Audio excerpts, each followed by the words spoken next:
चर्चा में है film that has been written and directed by Rishab Shetty और ऋषभ शेट्टी ही इस फिल्म के मेन किरदार भी है।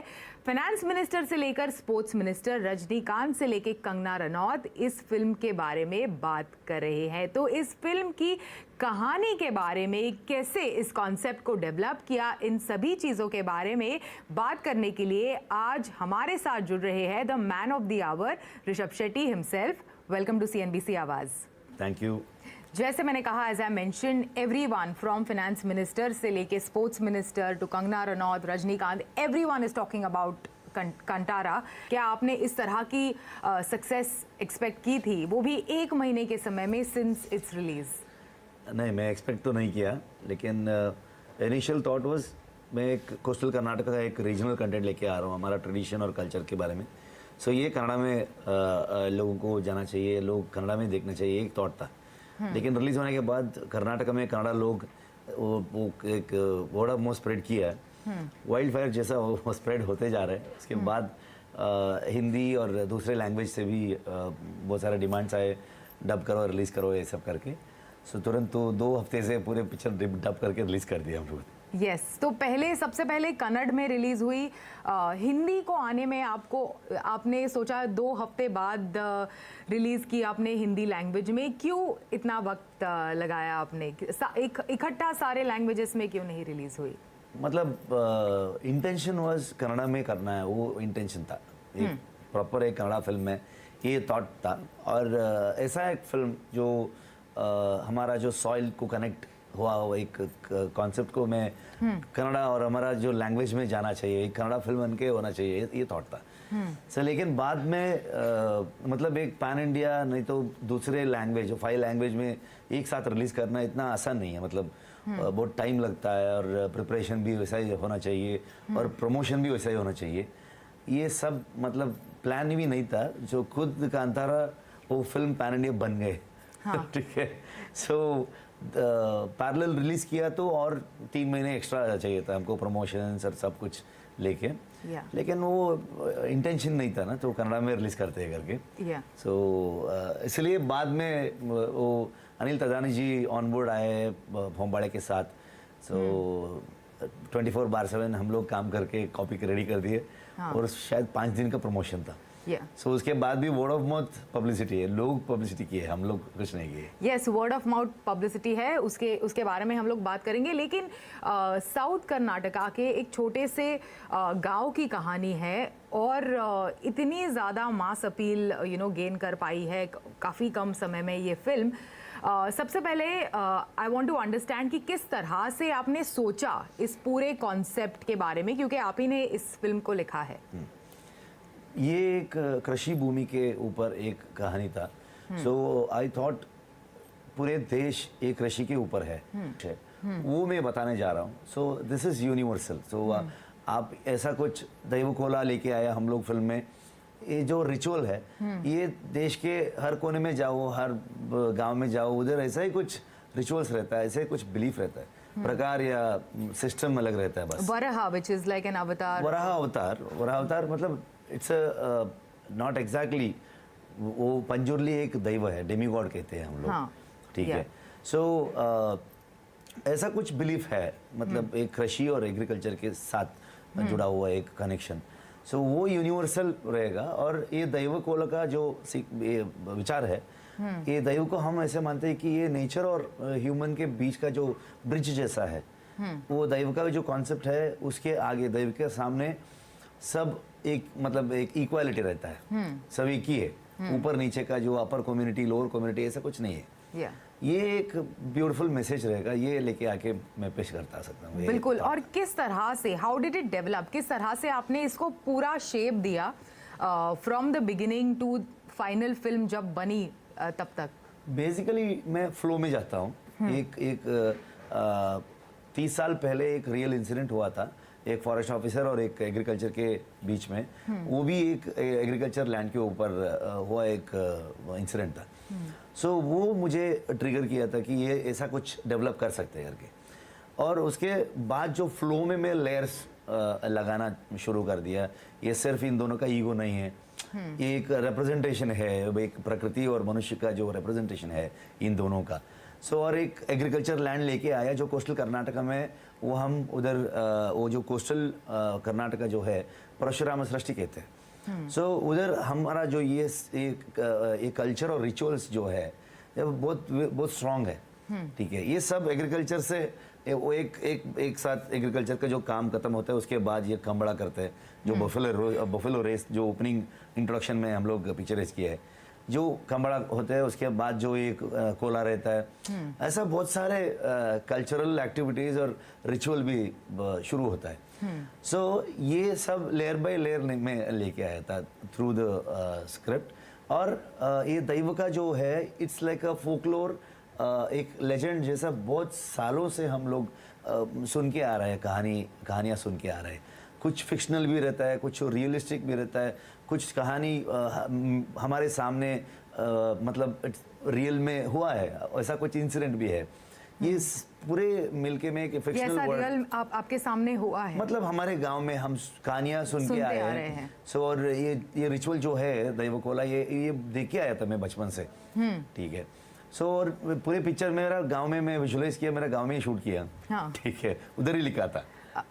ठीक है, सो वो जो बचपन से क्या क्या देख के आया था मैं, वो एक फोकलोर जैसा एक कांतारा एक फिक्शनल वर्ल्ड में लेके आके रियल इंसिडेंट को बिठा के एक कहानी डेवलप की है। या तो इसके बारे में लिखना एक बात है एंड एक्चुअली उस चीज़ को एनैक्ट करना। So how did you do that? Specially जो क्लाइमैक्स है, जैसे मैंने कहा शुरुआत में, it gave me goosebumps, एकदम रोंगटे खड़े हो गए जब मैंने क्लाइमैक्स को देखा। तो उस सीन को एनैक्ट करना, how did you do it? क्योंकि आई एम अ डिवोटी, वो भगवान को मानता हूँ मैं, और वो मन में रख के ही किया हूँ। और एक बात है कि हमारा फैमिली भी वो ये सब रिचुअल करते हैं, और उस पार्ट का जो लोग हैं हम लोग। सो ये बहुत सारे ऐसा कोला का जो सीक्वेंस रहता है, और कोला रहने समय में मैं उधर जाके देखा हूँ, और एक हज़ारों वीडियोस भी देखा था, जो वो दैव एक नेचर का अंदर का एक स्पिरिट एक आदमी के अंदर आने के बाद क्या होता है।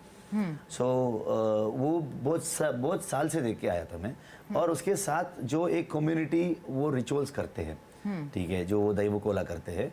सो वो लोग मेरे साथ ही थे, उन लोगों का गाइडेंस देख के मैं शूट किया था। सो और वो ये सीक्वेंस मतलब ज़्यादा लिखा भी नहीं थे हम लोग स्क्रिप्ट में, मैं एक लाइन लिखे थे, एक ऐसा गुली का दैव बोलते हैं हम। ये दैव का जो स्पिरिट आने के बाद क्या होता है, मतलब ये आने के बाद ऐसा ऐसा होता है, सिर्फ एक लाइन में था। जो 4 विजुअल्स थे मन में, मतलब सो किसी को भी पता नहीं था कैसे शूट करते, सब लोग पूछ के जा रहे थे। पहले शॉट जो आप पिक्चर देखा है, जो एक चार्जिंग आता है, एक बंदा इधर है और एक कैरेक्टर एंटर होता है, वो एक शॉट दिया था मैं। सो एंगल सेट किए और सिनेमेटोग्राफी लाइटिंग खत्म करके हम लोग एक शॉट दिए। वो जो अभी गूसबम्स का आप क्या बता रहे हैं, उस स्पॉट में 5-10 मिनट था। सो उधर से एक फ्लो में गए हम लोग। और एक टिपिकल चीक है उसकी, रियली हॉन्ट्स यू। जब भी आप सिनेमा थिएटर से बाहर भी निकलते हैं तो वो भी मतलब ऐसे एक्चुअल लाइफ में दैव का जो कोला रहता है, जो वो एक भगवान का जो अट्रैक्ट होता है, जो वो स्पिरिट, वो अट्रैक्ट होने के वो शक्ति मानते हैं हम लोग। वो होने के बाद ऐसा एक आवाज आता है, इट्स नॉट सिंपल आवाज। वो भी मैं रिक्वेस्ट भी किया था, वो ऐसा पिक्चर देख के बाहर आके वो रिपीट मत करो, वो एक रिचुअल है, वो एक बिलीफ है। सो वो मत करो करके मैं रिक्वेस्ट भी किया था। वो रियल में रहता है, वो सिर्फ आवाज नहीं है, उसमें स्टेटमेंट है, सो इसमें वर्डिक्ट है, सो उसमें मतलब वो इमोशंस है, सब कुछ रहता है। मतलब आप शुरू से लास्ट तक आप सुना तो वो वेरिएशंस दिया था मैं। वो रियल में क्या होता है वो उधर लेके आके प्रेजेंट किया। हाँ, तो अब तक की सबसे बड़ी, like you know, is the biggest grossing Kannada film till today.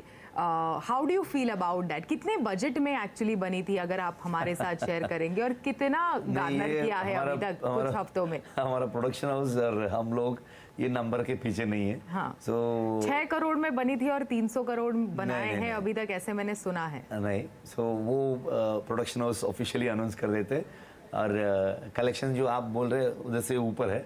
So that is the best part. क्या है कि मेरा बिलीफ है कि कितने लोग देखा है, वो बहुत ज़्यादा खुश होता है मुझे।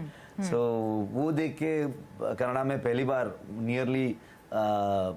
नियरली करोड़ फुटफॉल हुए है। सो वो पहली बार। सो आफ्टर KGF 2 सो यही प्रोडक्शन किया है KGF 2 ने। सो वो सेम प्रोडक्शन में ये उन लोगों का रिकॉर्ड उन लोगों ने खुद तोड़ दिए फुटफॉल के हिसाब से। सो मतलब आज का जो लैंग्वेज बैरियर छोड़ के लोग पूरी दुनिया में हर रीजनल कंटेंट को ऐसा एक एक्सेप्टेंस आया है, तो ओपनली हमारा जो रूटेड रीजनल हमारा ट्रेडिशन बेस्ड कंटेंट को ऐसा एक्सेप्टेंस है, वो देख के बहुत खुशी होता है। एक गांव की कहानी इतने ज़्यादा लोगों को अपील करेगी, देश भर में अलग अलग लैंग्वेजेस, अलग अलग भाषाएं बोलने वाले लोग, अलग अलग स्टेट्स के लोग थिएटर्स में जा रहे हैं, कॉल करके एक दूसरे को बता रहे हैं कि फॉर एग्जांपल मेरे किसी रिलेटिव ने, किसी फ्रेंड ने कॉल करके बोला कि चलो इस वीकेंड जाके कांतारा देख के आते हैं। तो इस तरह की मास अपील जो है वो काफ़ी like it's quite shocking actually, don't you think? जो क्या है ना, हम सिनेमा हम कर नहीं सकते, सिनेमा हो जाएगा वो, ठीक है, इट विल हैपन। सो ये सिनेमा लोगों को पसंद भी वैसा ही मैं सोचता हूँ, हम फोर्स नहीं कर सकते। अगर लोगों को पसंद आया तो लोग ऐसे वर्ड ऑफ माउथ स्प्रेड करते हैं, लेकिन वेरी रेयर ऐसा कुछ होता है कि इतने सारे लोग वर्ड ऑफ माउथ स्प्रेड करके, स्पेशली इन कर्नाटक ऑल्सो, बहुत 30-40 ईयर्स के बाद थिएटर आ रहे हैं। और जो गांव में जो थिएटर्स है सिंगल स्क्रीन्स, वो 30-40 ईयर्स के बाद इतना एक कलेक्शंस देख रहे हैं, ये सब थिएटर ओनर्स बता रहे हैं। सो देख के डेफिनेटली खुशी होता है। लेकिन मैं ये कहानी, वो एक बिलीफ था मेरा, मतलब ये रीजनल का कंटेंट यूनिवर्सल रहेगा, ये यूनिवर्सल रीच होता है करके, लेकिन इतना बड़ा स्केल में नहीं। ये अभी जो रीच हो रहा है, ये तो मैं सोचा नहीं था, लेकिन लोग को पसंद आता है। ये इसमें मतलब उतना सिंपल भी नहीं है, बहुत सारे लेयर्स भी रखा है। जो सोसाइटी, हमारा जो अपर कम्युनिटी, लोअर कम्युनिटी, जो सोसाइटी में 90s में क्या क्या था, और हमारा फोकलोर क्या है, हमारा ट्रेडिशन क्या है, बहुत सारे विचार को मैं इसमें प्रेजेंट किया था ये कहानी में।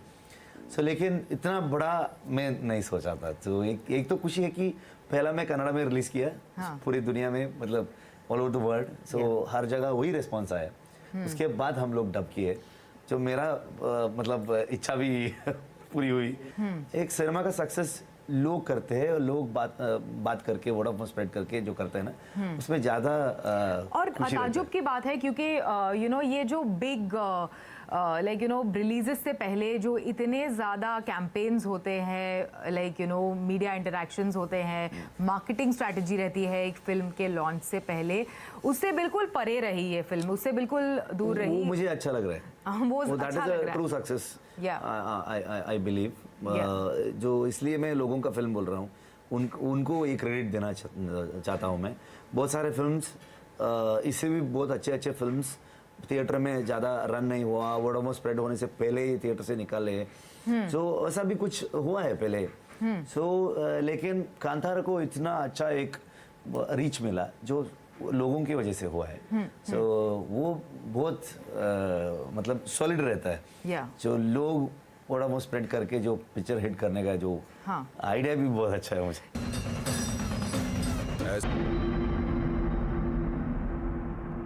और इंटरेस्टिंगली पिछले 1 से 2 सालों में जो हिंदी सिनेमा है उसे छोड़कर लाइक यू नो कई साउथ लैंग्वेजेस में बनी हुई फिल्म्स सुपर डुपर हिट रही है, काफ़ी ऑडियंसेस में पॉपुलर रही है। खासकर ये बड़ा पेंडेमिक के बाद वाला ट्रेंड है, चाहे वो RRR हो, चाहे वो पुष्पा हो, KGF हो या फिर कांतारा। तो उसके बारे में आपका क्या कहना है, क्यों ऐसा हम देख रहे हैं? मतलब पैंडेमिक के बाद जो लोगों को दूसरे लैंग्वेज का फिल्म देखने को एक मौका मिला। सो OTT प्लेटफॉर्म्स भी है उसमें।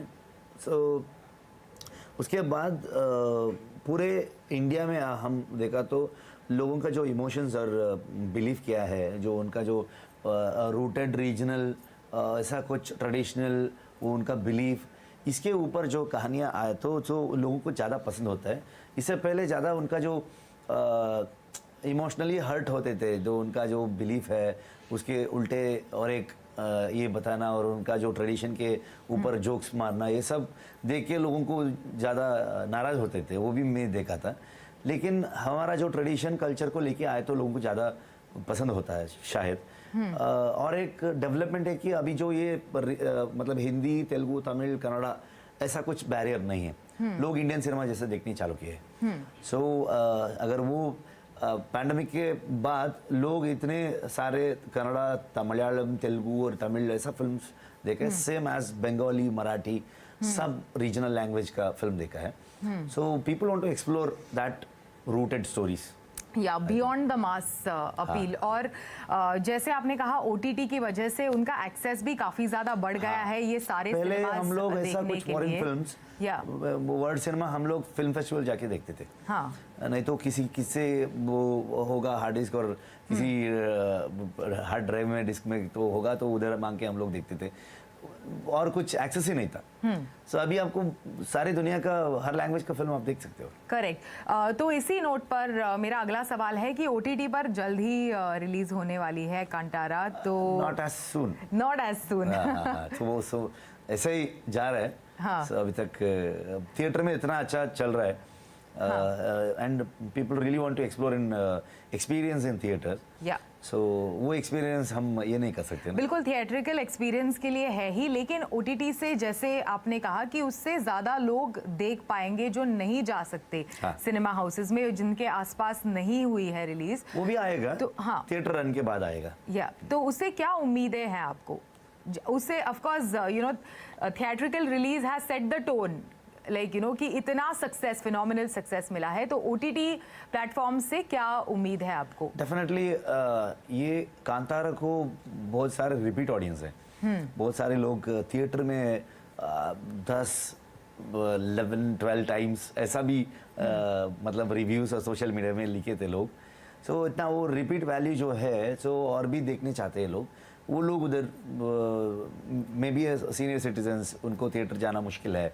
वो लोगों को, बहुत सारे लोगों को हम लोग उधर हॉस्पिटल जाके प्राइवेट स्क्रीनिंग भी दिए थे बेंगलुरु में और कर्नाटका में। सो ऐसा कुछ लोग इतने बात कर रहे फिल्म के ऊपर, तो मन करता है फिल्म देखने के लिए। तो OTT आए तो और रिपीट ऑडियंस भी है, और किसी को थिएटर नहीं आ सकते हो, उन लोगों को भी एक अपॉर्चुनिटी मिलेगा। ओके। और कांतारा 2 बनाने के कोई प्लान्स आपके? अभी कुछ नहीं है, मतलब पूरा ब्लैंक हूँ मैं। सिर्फ कांतारा का ही अभी मतलब 35 डेज प्लस हो गया, अभी भी प्रमोशंस चल रहा है। वो कर रहा हूँ बस। चलिए, all the best and thank you so much हमारे साथ बात करने के लिए। Thank you for joining us today. Thank you.